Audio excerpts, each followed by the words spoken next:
Já? Ok. Bem, bom dia.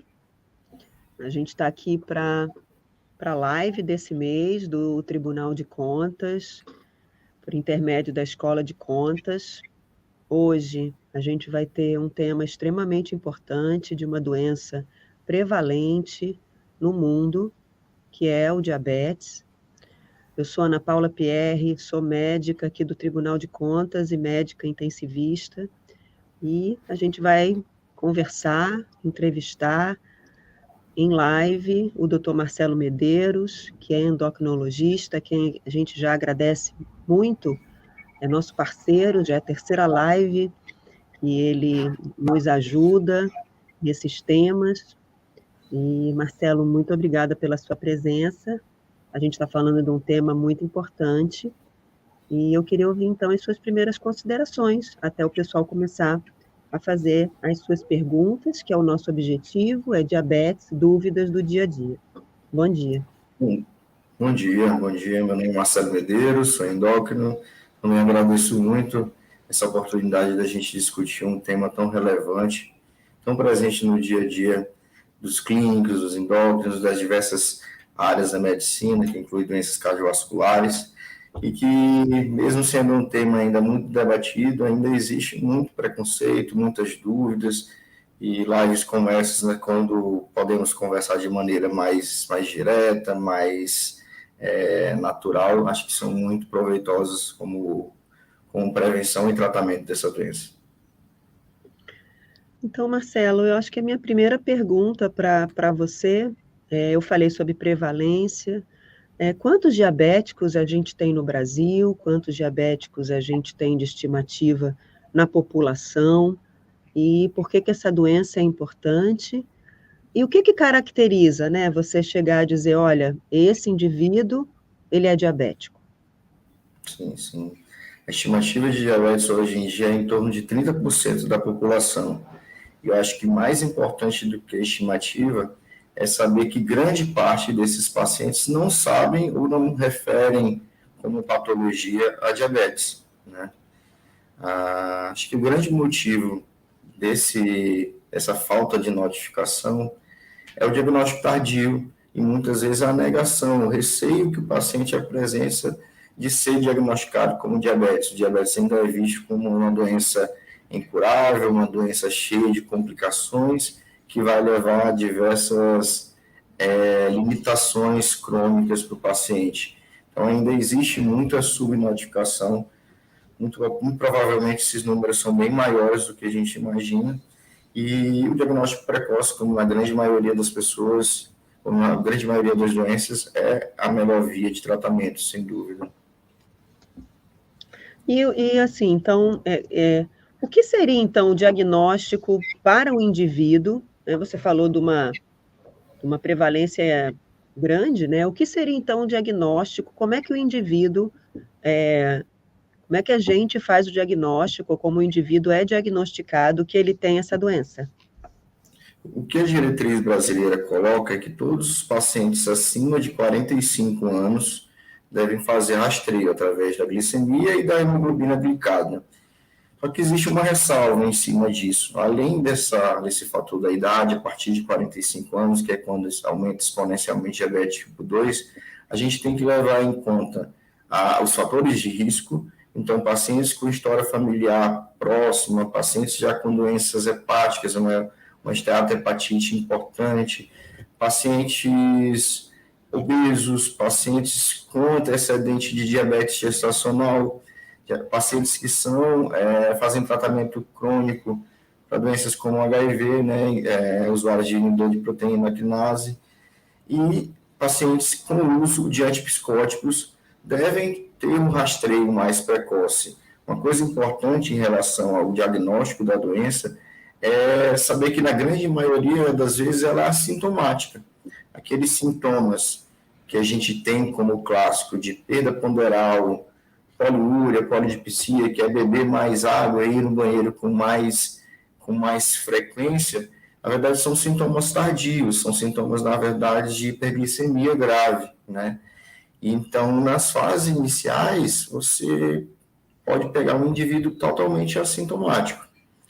Então, eu creio que o rastreio, não só dessa população acima de 45 anos, mas o rastreio de todos os pacientes que tiverem algum fator de risco, é a via mais importante. Hoje em dia, são exames que são bem mais acessíveis, que antes a hemoglobina glicada antes era um exame que era bem mais difícil, bem mais restrito. Hoje em dia a gente tem bem mais disponível em vários lugares, inclusive no interior do estado, e creio que é a melhor via o rastreio, com certeza. Marcelo, quando a gente fala de diabetes e a gente coloca a informação, né, é uma doença com vários subtipos, né, ou vários fenótipos diferentes, né? Então, assim, como é que a gente explica isso, ou para a população em geral, da diferença daquele diabético com diagnóstico? Você está falando do diabético com diagnóstico em pessoas adultas, né? Você citou acima de 40, 45 anos. E como é que a gente, para a população, explica a diferença daquele que é diabético, né, desde a infância ou desde a adolescência, e esse que a gente faz o diagnóstico com essa faixa etária, né, com essa faixa etária já adulta, de 35, 40, 45 anos? Exatamente. Nós temos, na verdade, 5 tipos de diabetes, né? Mas para tornar uma coisa mais simples, acho que principalmente lembrar de três tipos, que são os 3 tipos bem mais prevalentes. O tipo 1, o tipo 2 e o tipo gestacional, né? O tipo 1, na verdade, é um tipo de diabetes mais ligado à pré-adolescência, adolescência, pode acontecer tipicamente até antes dos 30 anos. Mas a faixa mais comum de diabetes tipo 1 é ali em torno dos 13 aos 14 anos, com certeza é a prática mais comum. Ele é um diabetes difícil, diferente de origem autoimune. Autoimune é quando você produz autoanticorpos. As proteínas que deveriam ser de defesa acabam atacando, por uma questão genética, o pâncreas e resolve causar uma inflamação tão grave a ponto dele deixar de produzir insulina. Então, é um quadro em pacientes mais jovens e é um quadro, de certa forma, mais abrupto. São glicemias mais importantes, geralmente acima de 300, 400, que vão precisar de insulinização precoce e que podem, muitas vezes, serem diagnosticados em ambientes mais graves, em ambientes de UTI, de emergência, já em cetoacidose diabética, né? Acho que a principal diferença é essa, é o tipo 1 bem abrupto e necessariamente precisará de insulinização.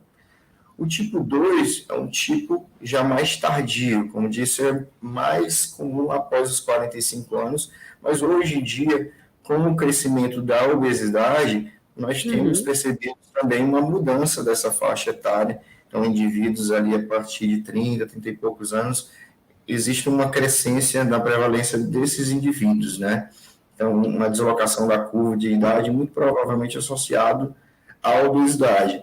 Ele é diferente porque ele é muito mais ligado, em termos de fisiopatologia e de origem, ao peso, à alimentação. Tem um fator genético importante, os pacientes que já têm uma história genética importante têm mais risco, mas tem uma corroboração ambiental mais importante ainda. Esses indivíduos geralmente vão ter um diabetes que é mais gradual, né? Que é caracterizado por aquilo que a gente chama de resistência insulínica, que a gente pode já comentar. Então, é bem diferente um diabetes do outro. O diabetes gestacional, ele parece, de certa forma, com o diabetes tipo 2, porque também tem a ver com resistência insulínica, mas uma resistência insulínica produzida por mecanismos da gestação, né? Então, existe um rastreio feito no segundo trimestre com TOTG, e hoje em dia a gente valoriza até glicemias que a gente considerava antigamente normais, como uma glicemia ali de jejum de 92, como uma glicemia já alarmante dentro da gestação. A importância da diabetes gestacional é que ainda é uma doença que pode causar uma mortalidade materna e fetal, assim como malformações. Então, existe todo um protocolo voltado para o pré-natal, feito pelo ginecologista, muitas vezes encaminhado para a gente, como tratamento precoce desse diabetes gestacional. E como eu disse lá antes, essas pacientes que já tiveram diabetes gestacional, elas correm mais risco de desenvolver diabetes tipo 2, mesmo após o parto, mesmo com o parto atóxico, mesmo com o parto sem nenhuma complicação, né? Eu acho que esses três são os principais tipos de diabetes. Os outros diabetes são diabetes ligados à herança genética, autossômica, que são de diagnóstico um pouco mais restrito à especialidade, são diabetes bem mais raros, com certeza. E assim, Marcelo, você falou desses 3 tipos, né, que são os tipos principais, então, ou os tipos mais comuns, e dentro, assim, dentro do diabetes como uma coisa única, né? Quantos por cento tem de diabético 1, 2 e de gestacional? A gente estima que 90% do diabético é diabetes tipo 2, né? Então, é uma prevalência muito maior, muito maior. Diabetes tipo 1 estima ali entre 5% a 8% da população.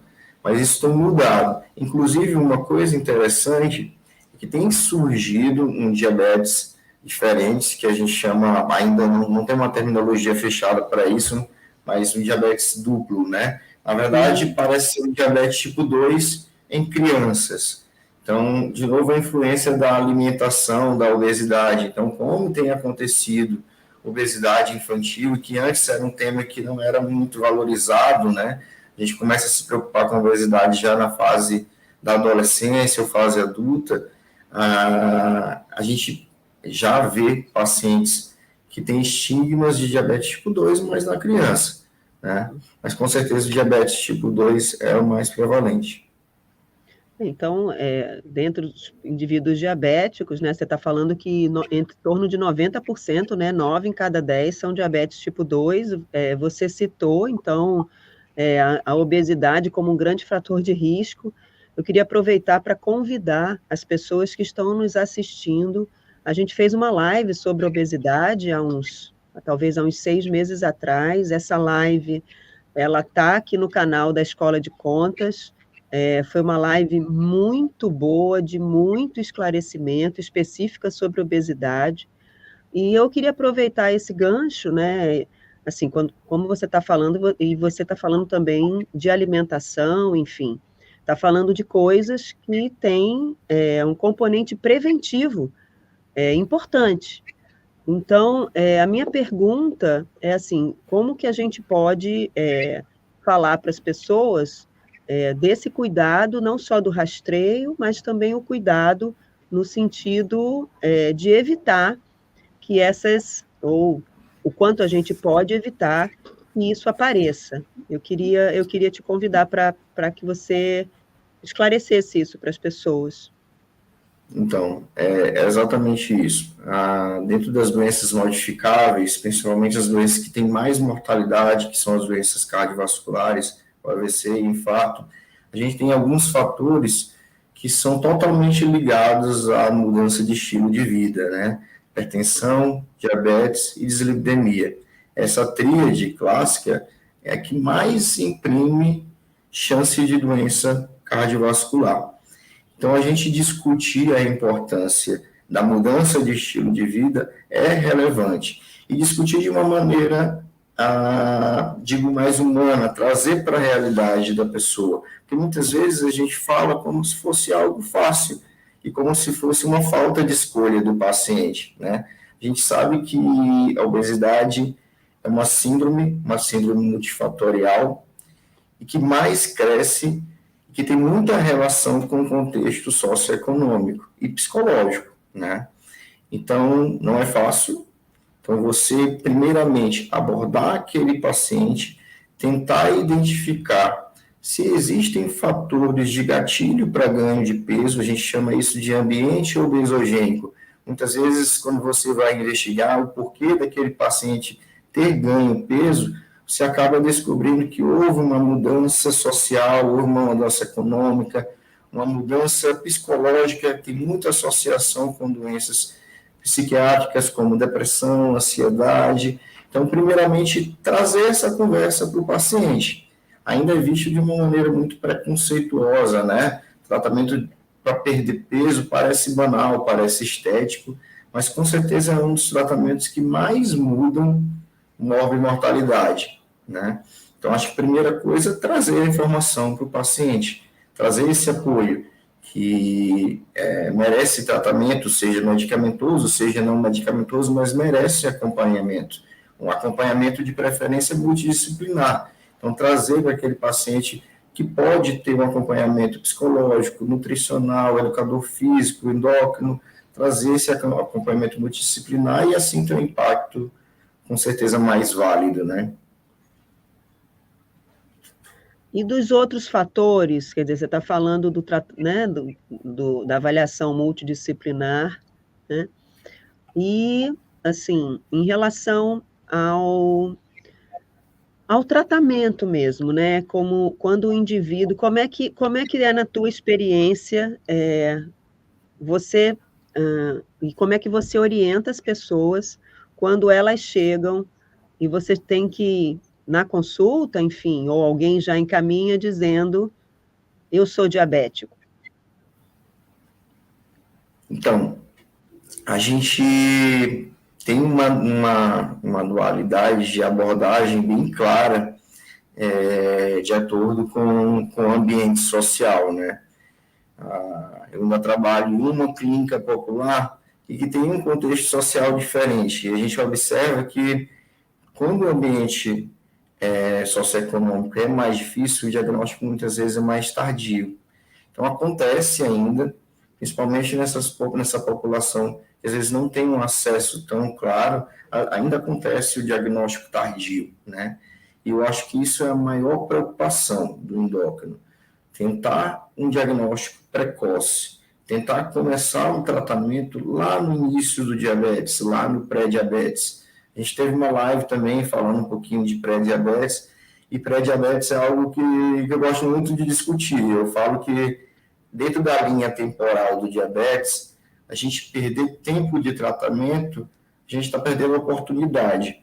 Então, você trazer informação para o pré-diabético, é algo que muda a história clínica da doença, né? Ainda acontece muito negação, então o paciente, eu já tenho aquela glicemia que está 101, 102, 105, mas o doutor me disse que eu não sou diabético.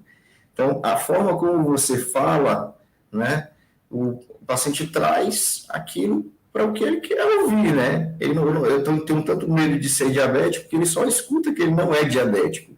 Não escuta que ele já tem uma doença incipiente ali, né? Já tem uma alteração. Então, acho que você a explicar bem para que diabetes ou pré-diabetes tem tratamento. É um tratamento que, com certeza, é difícil porque não é restrito à medicação. Tudo que não é restrito à medicação, tudo que envolve atividade física, mudança de estilo de vida, é mais difícil, mas que muitas das vezes, fazendo aquele esforço inicial, ele vai evitar uma cadeia com complicações bem maiores, né? Então, complicações cardiovasculares, neuropatia diabética, retinopatia diabética, doença vascular periférica. Então, com certeza, se você conseguir convencer, esclarecer esse paciente nessa fase inicial, você está evitando complicação, que é o que a gente quer, né? E, na verdade, a nossa primeira pergunta aqui no chat, né, ela tem a ver com as complicações. Eu vou aproveitar também para te perguntar sobre isso. Então, a pergunta que a gente tem é: por que a cicatrização é mais lenta no paciente com diabetes? Aí eu queria aproveitar essa pergunta, não só para esclarecer essa dúvida, né, de quem está nos assistindo, mas também queria que você comentasse um pouquinho de por que a gente quer manter esse indivíduo controlado para evitar as suas possíveis complicações, né? Quais seriam elas, o que a gente quer evitar ao longo do tempo do indivíduo diabético? Certo. Dentro do acompanhamento do paciente diabético, além do controle glicêmico, que é o que muda a mortalidade, a gente tem que ter um rastreio de complicações, né? Que complicações? Se vocês lembrarem da fisiopatologia do diabetes, o que acontece é que, por hiperglicemia, por glicemia alta no plasma, no sangue, você acaba gerando produtos finais de glicosilação, que são agentes que são oxidantes. Então, a gênese é de oxidação do vaso. Então, eu falo para o paciente que é como se o diabetes, como se o açúcar alto fosse arranhando vários vasos. Então, todos os vasos, todos os órgãos que são mais vascularizados podem ser alvo dessa glicemia, inclusive o próprio pâncreas, né? Existe isso, uma glicoxidação do pâncreas mesmo. Então, a gente precisa rastrear se esse paciente já tem complicações. Então, lembrar, complicações vasculares, principalmente. Primeiro, local olho, na retina. A retina é uma parte do corpo que é muito vascularizada, pequenos vasos. Então, é um dos principais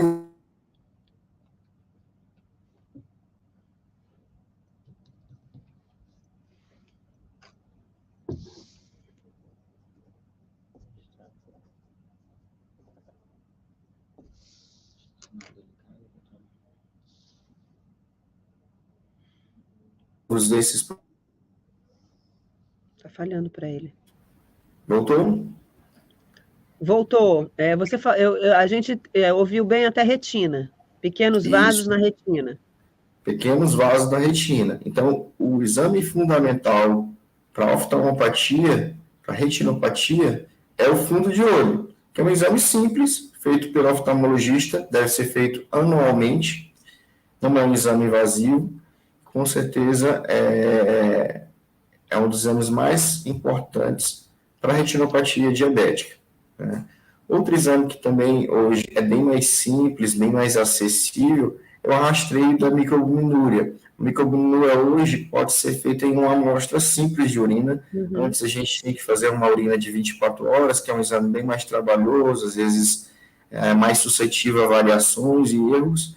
Hoje em dia a gente consegue, com a amostra urinária, fazer a microalbuminúria e diagnosticar uma nefropatia de uma maneira incipiente. Lembrar que a perda da função renal, através da medida da creatinina, é tardia, né? A gente quer diagnosticar isso de maneira precoce e hoje em dia a gente tem uma gama de drogas bem maiores para tratamento e muitas vezes reversão de nefropatia diabética, né? A gente tem várias drogas voltadas para esse controle de albuminúria, certo? Além da história clínica do exame físico, que pode orientar muito no rastreio da neuropatia diabética, aqueles pacientes que têm uma queixa de dor atípica, tem ela dor mais em queimação, formigamento, sensação de mudanças de temperatura, eu estou com o pé mais quente, estou sentindo um calor muito grande no pé, nas mãos, principalmente nas extremidades.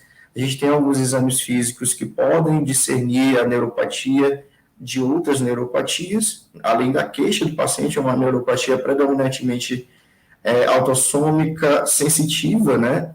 Então, é mais ligada essa sensação mais de dor mais parestésica, né? Dor mais de formigamento, mudança de temperatura, sem tanta alteração de movimento, e que é algo que limita extremamente os pacientes, né? Com certeza, os pacientes que não têm um controle ou têm um diabetes já a longo prazo, é uma das queixas que mais limita. O paciente tem dores importantes. Então, além do controle da dor, a gente tem que tentar tratar essa neuropatia, né? E não só ter um controle de dor, como muitas vezes é feito, né? O tratamento se baseia em um tratamento específico e tratamento da hiperglicemia. Então, creio que essas são as principais consequências, complicações. A nefropatia, a neuropatia e a retinopatia são, de longe, as principais consequências do diabetes, além do risco cardiovascular, né? A gente sempre lembra. Então, o diabetes descompensado aumenta muito o risco de infarto e AVC, que ainda são as principais causas de mortalidade na nossa população, né? Então, vamos aproveitar, então, essa pergunta, a gente continua nela, né, e você falou sobre neuropatia, falou sobre as sensações enfim, de dor e de formigamento, e aí essa pergunta em relação à cicatrização, acho que pode aproveitar também de por que a cicatrização é mais lenta e falar também um pouquinho sobre o pé, né, sobre esse cuidado, de como que a gente tem visto, como que aparece esse pé, que a gente chama do pé, do pé do diabético, né? Exatamente, exatamente. A dificuldade de cicatrização vem justamente dessa oxidação da microvasculatura. Então, você tem uma destruição de pequenos vasos, tem pequenos vasos mais tortuosos, então as extremidades ficam mais sujeitas à hipóxia tecidual, né? Então, a principal gênese dessa dificuldade de cicatrização é vascular, sem dúvida nenhuma vascular.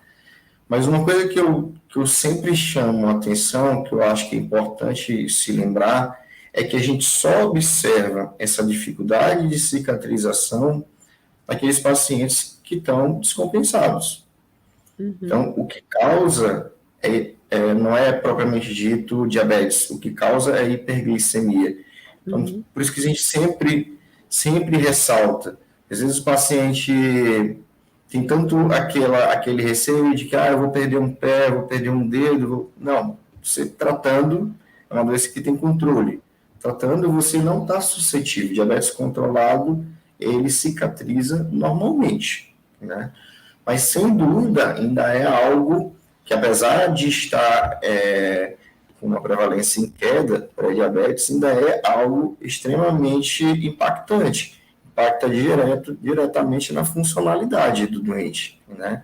Então, o que a doutora falou, diabético, é justamente essa alteração da formação óssea por conta também de vascularidade e as consequências cicatriciais, então feridas de repetição que são originadas principalmente por uma falta de sensibilidade em planta, né? Com o avançado diabetes, você tem uma alteração de nervo periférico, e aí o paciente perde muito daquela sensibilidade em planta. E quando perde sensibilidade, ele fica mais suscetível a se machucar e não olhar, e mais suscetível a infecções, né? A gente sabe que os diabetes também é fator de risco para infecções mais sérias, né, como pseudomonas. Então, uma coisa importante, que parece bobagem, mas que muda totalmente, é olhar os pés, né? Muitas vezes a gente não tem esse hábito de, depois do banho, secar entre os dedos, olhar para ver se tem algum ferimento, alguma abertura que mereça ser cuidado. Eu acho que isso faz parte dos cuidados, né? Então, ter um cuidado de secar bem os pés, de olhar e de hidratar, né? Eu brinco com meus pacientes, principalmente paciente homem, que acha que isso é bobagem, né? Às vezes tem um pouco mais de resistência a fazer isso, mas a hidratação da pele, inclusive dos pés, é algo que faz muita diferença nessa suscetibilidade a ferimentos, né? A pele do diabético normalmente é uma pele mais seca, e se for um indivíduo idoso, mais ainda é suscetível a esse ressecamento e a essas lesões, muitas das vezes sem sintoma nenhum, né? Marcelo, tem uma pergunta aqui que a gente vai começar a falar um pouquinho, na verdade, sobre tratamento de uma maneira bem geral. Mas tem uma pergunta aqui que é muito interessante o pré-diabetes costuma evoluir para diabetes mesmo sendo tratado? É uma pergunta importante. A gente ainda tem uma estimativa ruim, né? De que pelo menos 60% a 70% dos pré-diabéticos irão evoluir. Isso varia um pouco com a idade, né? A gente observa que nos pacientes mais idosos, principalmente acima de 75 anos, a gente não tem uma taxa de evolução tão rápida assim do pré-diabetes, né? Então, a gente ainda tem. Mas você atestar que todos vão, creio que é algo muito drástico. Apesar da gente ainda ter uma taxa muito alta, essa taxa tem sido modificável. Então, pré-diabetes é tratável. E, na verdade, esse momento de pré-diabetes é o momento com maior potencial de cura, né? Eu lembro que quando eu comecei a estudar diabetes na faculdade, ainda, primeiros períodos, a gente ainda tinha aquela visão de diabetes como uma doença incurável, né? Uma doença de evolução progressiva incurável. Essa visão tem mudado muito, né? Existem alguns trabalhos de cura de diabetes. Essa cura só é dada no início, quando você ainda tem reserva. Com o tempo, ao longo de anos, principalmente com mais de 5 a 10 anos, esse paciente vai perdendo reserva pancreática, né? O pâncreas está sofrendo tanto estresse que acaba perdendo um pouco de célula e acaba perdendo um pouco da capacidade de secretar insulina. Mas antes disso, na fase precoce, a gente consegue curar. Como é que cura a diabetes? Como é que cura? Todo mundo quer saber. Perda de peso, perda de peso. A gente estima que uma perda de peso saudável, principalmente perda de mais gordura e menos massa muscular, estimada em 15% do corpo, e mantida, que é a taxa que na verdade é o mais difícil, por pelo menos um ano, tem uma taxa de reversão, não só de controle, mas de reversão do diabetes. A dificuldade disso é justamente a manutenção. A gente sabe que a obesidade é uma doença crônica, né? E esse paciente muitas vezes não consegue manter, até consegue perder esses 15%, mas não consegue perder. Mas acho que só de você mudar essa visão de que é possível curar, né? E tirar aquela imagem de doença que é sempre um atestado de doença crônica, um atestado de reversibilidade, é bom. E mesmo que você não consiga curar, você consegue controle, né? E já é algo muito importante, né? Como que é importante o paciente se manter, né? Ele se manter em acompanhamento, né? Essas informações, quer dizer, se ele tem pré-diabetes ou se ele é diabético, e aí você está falando de um monte de possíveis complicações, em que o controle faz com que essas complicações diminuam de maneira significativa, né? Então, assim, como que é importante o indivíduo se manter em acompanhamento, se manter com o controle do peso, se manter seguindo as recomendações médicas, tomando os medicamentos prescritos, enfim, como é importante o acompanhamento ao longo do tempo. E eu acho que o que eu queria perguntar para você em relação a isso, né, que a gente está falando de controle, né, você está falando do controle, em relação a essa pergunta, né, por que a cicatrização é mais lenta? E a sua resposta, a cicatrização é mais lenta se o indivíduo não tiver controlado, porque se ele tiver controlado, a cicatrização é como uma cicatrização habitual. O que é um controle? Por que você chega para o indivíduo e diz assim, olha, que bom, vamos nos manter em acompanhamento, porque você está controlado. O que é isso? Exatamente. A gente tem metas de controle que são variáveis de acordo com o paciente. Hoje em dia, a gente adequa o controle de acordo com o paciente. Como assim? A gente leva muito em conta idade e principalmente funcionalidade. Aqueles indivíduos idosos com já perda de funcionalidade, eles não se beneficiam tanto do controle extremamente rigoroso. Lógico que esses pacientes precisam ter um controle glicêmico, mas o alvo de controle glicêmico de um paciente acima de 75 anos, que já tem alguma perda de funcionalidade, então paciente já acamado, já com perda visual, doença renal crônica, eles têm um alvo diferente, né? Geralmente um alvo mais alto, uma glicada ali de 8. O indivíduo, o contrário é verdadeiro. Quanto mais jovem e mais funcional, nem digo mais jovem, porque na verdade isso está...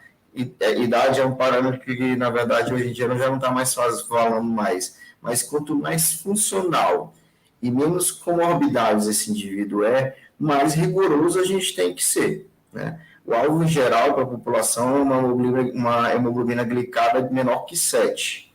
Isso é o que a gente fala de bom controle. Mas isso é variável, pode ser variável para menos, pode ser variável para mais, de acordo com as comorbidades, de acordo com a funcionalidade do doente. Então, eu tinha um professor que dizia, qual é o alvo de glicemia? O alvo de glicemia é a menor glicemia possível que não leve à hipoglicemia e que seja factível para aquele paciente, né? A gente quer chegar no máximo que o paciente consiga chegar sem causar hipoglicemia, que é uma complicação importante também, sem hipoglicemia, mas que seja factível para aquele paciente, né? Mas se a gente fosse falar um número geral, com certeza seria uma glicada menor que 7. Marcelo, então a gente está chegando no final da nossa live, extremamente esclarecedora, e eu queria ouvir então as suas últimas considerações, aproveitando muito para agradecer a tua disponibilidade de estar aqui, um assunto tão importante. A gente aqui faz acompanhamento e é isso. Queria saber tuas considerações.